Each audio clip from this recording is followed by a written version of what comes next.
ദാവീദിന്റെ ജീവിതത്തെ ഒന്ന് തിരിഞ്ഞു നോക്കിയാൽ, ദാവീദേ, ഇപ്പോൾ എവിടെയാണ് ദാവീദ് ഇരിക്കുന്നത്? അപ്പന് വേണ്ട, അമ്മയ്ക്ക് വേണ്ട, സ്വന്തം സഹോദരന്മാർക്ക് വേണ്ട, ആർക്കും വേണ്ടാതെ അവനെ കാട്ടിൽ പറഞ്ഞു വിട്ടിരിക്കുകയാണ്. ഇനി ഒരിക്കലും നീ തിരിച്ചു വരുവാൻ പാടില്ല. അവിടെ ഏതെങ്കിലും ഒരു മൃഗം അവനെ അറ്റാക്ക് ചെയ്യണമെങ്കിൽ അറ്റാക്ക് ചെയ്യട്ടെ എന്നുള്ള ഒരു ചിന്തയിൽ അപ്പനും സഹോദരന്മാരും എല്ലാവരും എന്ത് ചെയ്യാണ്? ദാവീദിനെ തള്ളിക്കളയുകയാണ്. ഒന്നാമതായി ഒരു പ്രത്യേകതയുണ്ട് എൻ്റെ ദൈവത്തിന്. മനുഷ്യൻ തള്ളിക്കളഞ്ഞതൊക്കെ ദൈവം പിടിക്കും. ഒരാമൻ പറഞ്ഞാട്ടെ. മനുഷ്യൻ തള്ളിക്കളഞ്ഞതിനൊക്കെ ദൈവം തൂക്കും. മനുഷ്യൻ തള്ളിക്കളഞ്ഞതിനൊക്കെ ദൈവം വിടുവിക്കും. മനുഷ്യൻ തള്ളിക്കളഞ്ഞതിനൊക്കെ ദൈവം തുണയായിട്ട് നിൽക്കും. ദാവീദിന് ആരും തുണയില്ല, ദാവീദിനെ പിടിപ്പാൻ ആരുമില്ല. മനുഷ്യരൊക്കെ ദാവീദിനെ തള്ളിക്കളഞ്ഞു. അതാണ് 23-ാം സങ്കീർത്തനത്തിൽ ദാവീദ് പാടുന്ന പാട്ട്, കൂരിരുൾ താഴ്വരയാണ് എൻ്റെ ജീവിതം, ഭയങ്കര മരണത്തിന്റെ താഴ്വരയാണ് എൻ്റെ ജീവിതം. പോകുന്ന സാഹചര്യങ്ങളെല്ലാം ഇരുളാണ്, എവിടെ നോക്കിയാലും തിന്മയാണ്, എപ്പോൾ എന്ത് സംഭവിക്കുമെന്ന് അറിയത്തില്ല, എവിടെ കൂടെ ആരെന്നെ ആക്രമിക്കുമെന്ന് അറിയത്തില്ല, എപ്പോൾ കരടി വരും, എപ്പോൾ സിംഹം വരും, എപ്പോൾ ഏത് മൃഗം വരുമെന്ന് അറിയത്തില്ല. ഭയന്ന് ഭയന്ന് ഒളിച്ചു ജീവിച്ച ദാവീദിനൊക്കെ കർത്താവ് പറയാണ്, ഭയപ്പെടേണ്ട, മനുഷ്യൻ നിന്നെ തള്ളിക്കളഞ്ഞു കാണും, എന്നാൽ ഞാൻ നിന്നെ പിടിപ്പാൻ ആഗ്രഹിക്കുന്നുവെന്ന് രാത്രികാലം.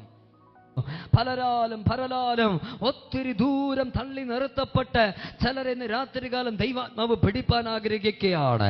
നിനക്കൊരു നന്മയും തരത്തില്ലെന്ന് പറഞ്ഞുകൊണ്ട്, നിനക്കൊരു നന്മയും തരത്തില്ലെന്ന് പറഞ്ഞുകൊണ്ട്, നിനക്ക് കിട്ടുവാനുള്ള നന്മകൾ ഒരിക്കലും ഇനി നിനക്ക് തരത്തില്ലെന്ന് പറഞ്ഞുകൊണ്ട് നിന്നെ മാറ്റി നിർത്തിയ ചിലരുടെ നടുവിൽ കർത്താവ് നിന്നെ മാനിപ്പാൻ വേണ്ടി ഒന്നുകൂടെ പിടിപ്പാൻ ആഗ്രഹിക്കുകയാണ്. ഹല്ലേലൂയ. മനുഷ്യൻ തള്ളിയത് കൊണ്ട് ഒരിക്കലും ക്ഷീണിച്ചു പോകരുത്. കർത്താവ് രാത്രികാലം തള്ളിയവരെ പിടിപ്പാൻ ആഗ്രഹിക്കുകയാണ്. ഒരു ഹല്ലേലൂയ. മനുഷ്യർ ഏതൊക്കെ വിഷയത്തെ തള്ളിക്കളയുന്നോ അതൊക്കെ കർത്താവ് പിടിക്കും. ഒരാമേൻ പറഞ്ഞാട്ടെ. ഏതെങ്കിലും മനുഷ്യൻ നിങ്ങളെ തള്ളിക്കളഞ്ഞിട്ടുണ്ടെങ്കിൽ സന്തോഷപ്പെടണം. കാരണം എന്നാണ്? യേശു എന്നെ പിടിപ്പാൻ പോകുകയാണ്. അല്ല, ഒരാമേൻ പറഞ്ഞാട്ടെ. ആരെങ്കിലും എവിടെയൊക്കെ നിങ്ങളെ റിജക്ട് ചെയ്തിട്ടുണ്ടെങ്കിൽ സന്തോഷപ്പെടണം. കാരണം യേശു എന്നെ പിടിപ്പാൻ വേണ്ടി പോകുകയാണ്. എവിടെയെങ്കിലും മനുഷ്യന്റെ അംഗീകാരങ്ങൾ എനിക്ക് കിട്ടാതെ പോയിട്ടുണ്ടെങ്കിൽ സന്തോഷപ്പെടുക. കാരണം ഇന്ന് രാത്രികാലം യേശു എന്നെ പിടിപ്പാൻ ആഗ്രഹിക്കുകയാണ്. ദാവീദേ, നിന്റെ അപ്പൻ നിന്നെ തള്ളിക്കളഞ്ഞു കാണും.